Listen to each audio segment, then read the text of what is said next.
Hey everyone, Brian here from Vintage Classic Specialist. Happy New Year to everyone. This is our first video of the new year, 2026. Hope everyone had a good holiday and New Year's and all that good stuff. And we are back at it here for another year of restoring V-dubs. So I haven't seen Rafa since I got back. The regulars on the channel know he works Mondays, Tuesdays, and Wednesdays, and today is Friday, so I'll see him again on Monday. So I haven't talked to him, but I will try my best to talk about what I believe he did last week when I was out, and then I'll talk about what I did today, and that'll be it. So he did work for sure a little bit on the very bright yellow / Ravana green Beetle here, and I noticed that he put the steering wheel in, which we restored and painted and all that stuff. It looks amazing. Very cool. So he did that for sure. Honestly, don't know what else he did on this one. So I will get an update from him on, I guess, Monday, and anything that he's done on this car or any other car for that matter that I don't know about, I'll update you guys. But yeah, for sure he put the steering wheel and horn button and stuff on here. I know that he worked a bit on this beauty here, the mouse gray bus. And one of the things he did, or I think the main thing actually he did, was he put on the deluxe bumper trim. So you can see it there on the front bumper. And of course here it is on the back bumper. So yeah, it looks amazing. These buses are so pretty with all the trim and all that good stuff going on. But yeah, so he did those. And then the other thing I know for sure he did was he put on the damper, which is this. I don't know if you'll be able to see. Yeah, so that's this part of the sort of tailpipe assembly here. That's like a little mini muffler, and then the actual tailpipe itself. So he put those on. I had picked those up from ceramic coating, I don't even know when. Everything's running together. Last week before last, whatever that was. So yeah, he went ahead and installed those. So this bus is pretty much ready to take for its maiden voyage now. It is supposed to rain into the first part of next week, so keep your eyes on the channel, and hopefully maybe the rain stops around midweek, maybe, I don't know, Tuesday, Wednesday. Hopefully at that point I will be taking this thing for its first little parking lot shakedown ride, and then there's always some little adjustments that need to be made, and so who knows, I may have this thing on the actual road at some point next week for some initial road tests, but hoping to at least make the little parking lot test on it. What I did today also in preparation for its road test was just kind of started checking out some controls, and I noticed that when I pushed the throttle pedal to the floor, it just stayed there. So that's not good. And so I tore apart the throttle linkage and mechanism and stuff up underneath the bus and removed the pedal in here and so on. And I think mainly what was holding the system up is, so there's a tab on the floor that's got a couple of little holes in it, or loops, whatever you want to call them, and then the throttle pedal itself has a couple of loops formed into the sheet metal on the bottom of it. And those loops, if they're not lined up really good, so you've got 2 loops on the pedal and 2 on the actual like a tab that's welded to the floor, if those aren't lined up really good, then what happens is the hinge pin that goes through all that stuff ends up kind of binding and making the action of the actual pedal pretty hard. And so that was going on, and I fixed that. And then the pedal itself was also a little bit tight on those tabs, so that's just, they can be a little finicky. But a little filing here, a little tweaking here and there to get things lined up, and works amazing now. So I checked it at the back of the car, and it's like not quite full. It's, I don't know why. For some reason, it seems hard sometimes to get full throttle on a bus. I really am not a big fan of the throttle pedal and linkage set up on buses. It's like 90% though. And, you know, the throttle plate is pretty close to being straight up and down. I can't imagine that last little bit there of throttle pedal would make much difference. But yeah, it's very close. Importantly, though, it does return back to idle when you let it up. So that's, I think, more important. If you have to kind of err on the side of one or the other, way better to have it snap all the way back to idle when you let off the throttle than to have absolute, 100% full throttle on the other end. Both is most ideal, but again, with buses, I don't know. I feel like sometimes there's just some compromise built into the system. Anyway, so yeah, he does have like an aftermarket linkage underneath, the part that's underneath the floor, and I'm not going to crawl down there and show it to you guys. It's kind of a neat little setup, and it's got some Heim joints on it and stuff like that. It seems to work pretty smooth, but again, still not quite getting 100% throttle. So, but anyway, that's working good now. So now, I'm not worried that if I take it for a test drive and mash the gas, that it's going to be stuck on, full throttle or whatever. So very important that it works smoothly. And yeah, I think everything else, the brakes, I don't know if we've adjusted his clutch. Yeah, his clutch feels about right. So yeah, I think other than putting some gas in this thing, then I don't really know of anything else standing in the way of taking it on its little first maiden voyage. So again, stay tuned for that.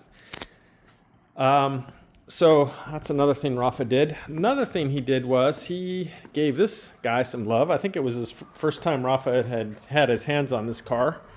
I'd been doing most everything on it so far. And of course, Santiago's been doing its upholstery. So Rafa went and he installed the headlights.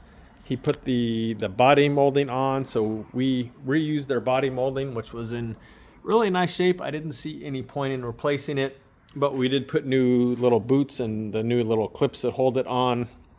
So yeah, put a new antenna on it in the same location and same style that they had on it. Rafa also, let's walk around here. I'm trying to think. I don't think I had the front door panels on before I left out of town. So Rafa went ahead and put those on. And again, these are original door panels that we restored and put on new boards and so on. And so, yeah, they look amazing. Huge fan of those. But anyway, yeah, so Rafa installed those. He put the rear floor mat in. Didn't apparently get around to putting the front floor mat in. So these seats are not installed right now. They're just sitting there. So I'm actually going to probably put the front floor mat in tomorrow, and then these seats will be actually installed for good. And then that's about the last thing on the interior of this car. So yeah, really can't wait to see it with the seats all properly mounted and everything in there. I mean, it's basically going to look like it does now, except the seats will be forward a little bit. But yeah, super close on the interior on this one. Okay, so those are the things that I know of that Rafa did while I was gone. So let's talk about my day. So I actually started off the day by working on this one and got a number of things done.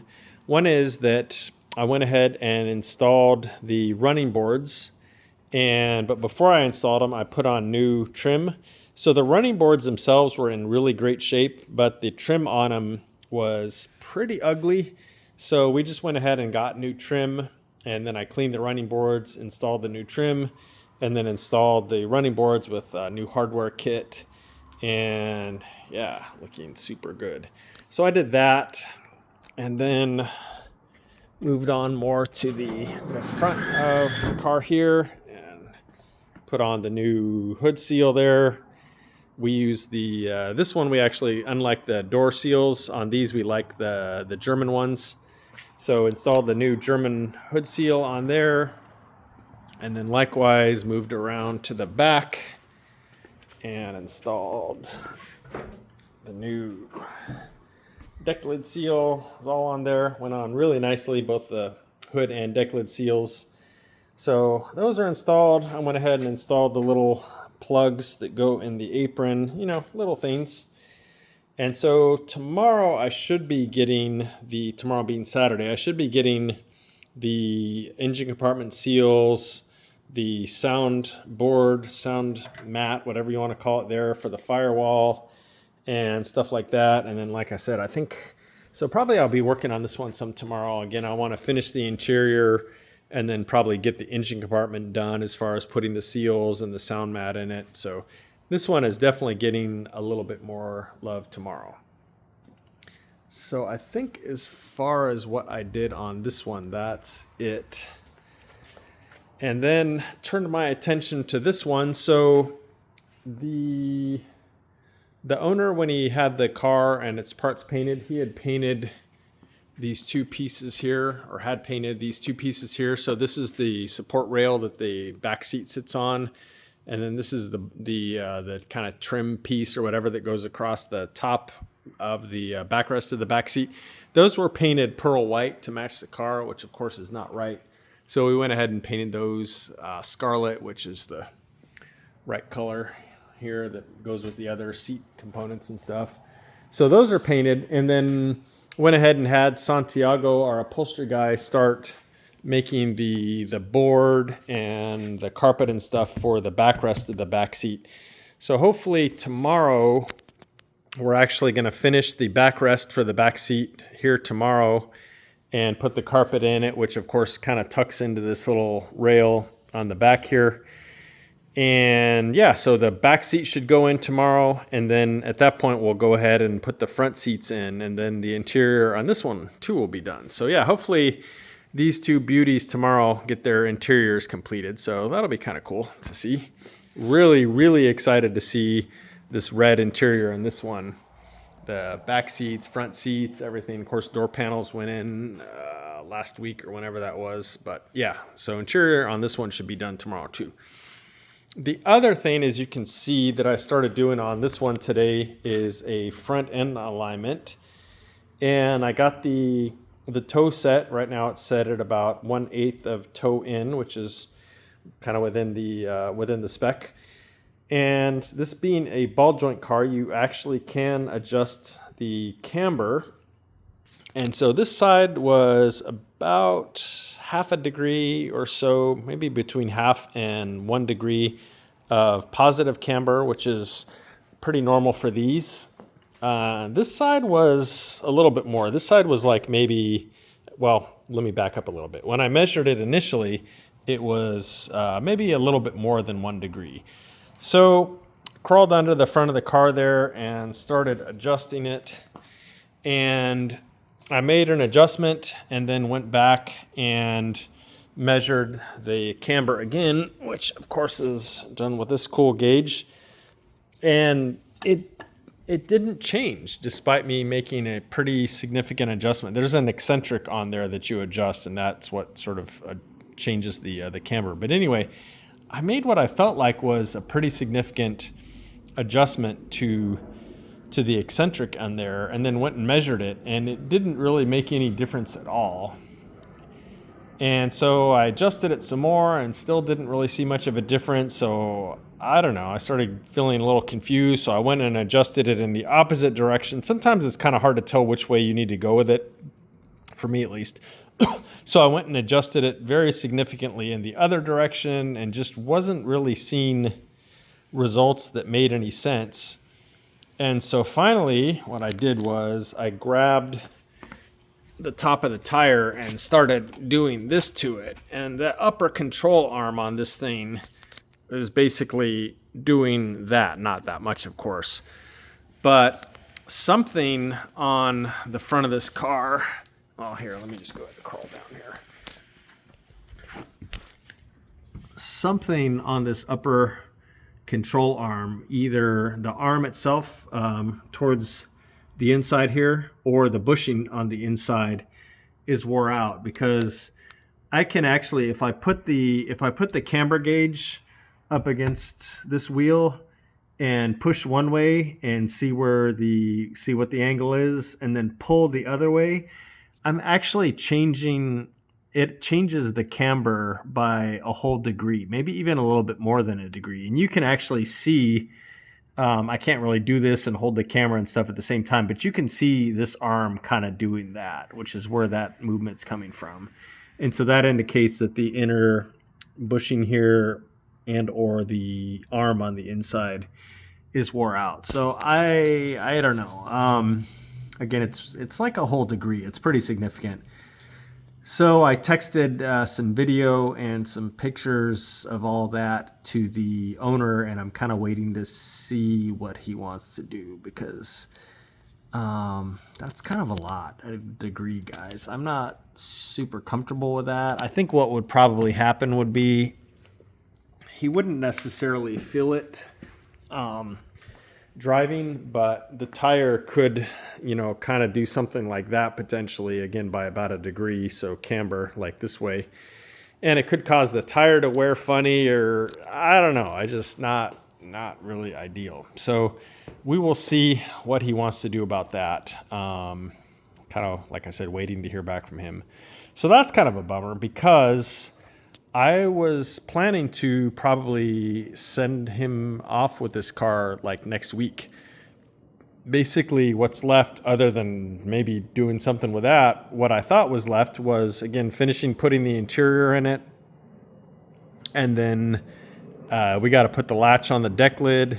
And then at that point, I think it's just a matter of doing some test drives on the car and making sure that it, you know, runs and drives and stuff good. And then he's free to take it.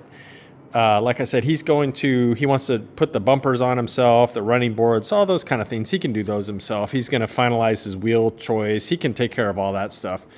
But for budgetary reasons, he wants to go ahead and do those things on his own. But now with this front end fiasco here, not sure. So I called Brian Roth, who did the initial assembly on this car. He didn't actually put the front end together. I think he was actually brought the chassis, which was a rolling chassis already. So we're not 100% sure who put the front end together.